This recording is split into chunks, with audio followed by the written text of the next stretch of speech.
ചെറുക്കനെയും തട്ടി കാരണന്മാരുണ്ടാക്കി വെച്ച കാശ് കണ്ടവന്മാരെ കൊണ്ട് തിന്നാൻ നിൽക്കുക. എന്തെങ്കിലും ചെയ്യാനുണ്ടെങ്കിൽ ഇപ്പൊ ചെയ്യണം.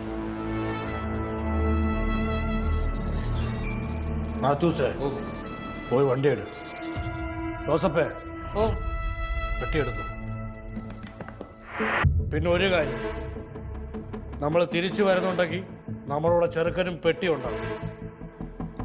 ഇതിനിടയിൽ കളിച്ചവന്മാർ ആരാണെങ്കിലും അവരെ ഞാൻ വെറുതെ വിടത്തില്ല.